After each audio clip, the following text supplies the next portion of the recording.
Nobody has been in cinemas for a couple of weeks, but where I am in England, cinemas aren't open, so I've only just been able to watch it when it was added to On Demand this week. Nobody follows a bystander who intervenes to help a woman being harassed by a group of men and becomes the target of a vengeful drug lord. So it's very similar to John Wick. That's the very easy comparison to make. But is it just a rip-off of that, or does it stand on its own?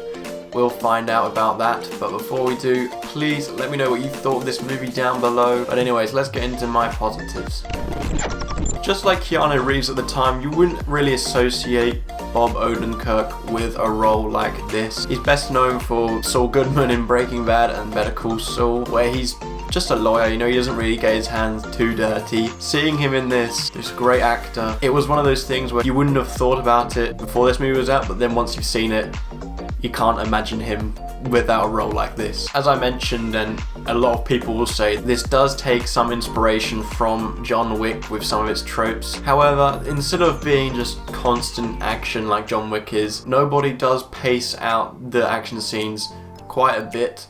There's not too many of them, but they're all very, very good, and the choreography in them is fantastic, which for me is the most impressive part about this movie, as many say about the John Wick ones. There was some mystery behind Bob Odenkirk's character, but once we got into the flow of things, I liked how there was a bit of a build-up with his fighting ability. He starts out taking a lot more punches than he would have wanted in the bus, and then by the end, no one could get near him. He was one step ahead all the time, so I like that gradual build-up from the start to the finish. And people like to just criticize movies like this because they're, predictable, straightforward, standard. That doesn't bother me at all. Because you know what's in store, it allows for a really fun experience, as it doesn't need to set up things that have been done in the past, because you know how this is going to play out, and it just allows for a fun time. I can't recall what the most recently released movie Christopher Lloyd's been in that I've seen. It hasn't been for a very long time, so it was really good to see him back in a side role.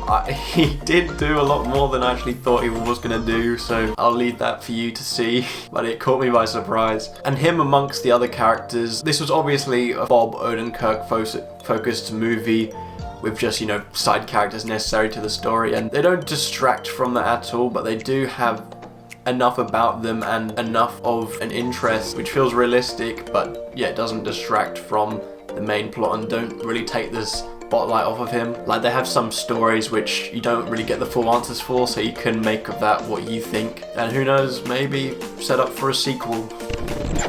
This movie was a blast, so it was kind of hard to find any negatives for it because it executed everything it did right. But if I was to pick out something, the movie's an hour and a half long, and it takes about 40 or 35 minutes to get into the actual action or to get to the point. So, if you switch on this movie for, straight up action, not much of a plot, you'll have to wait a little while for that action, but once it does come, it is really good. But yeah, just you have to be patient for that action.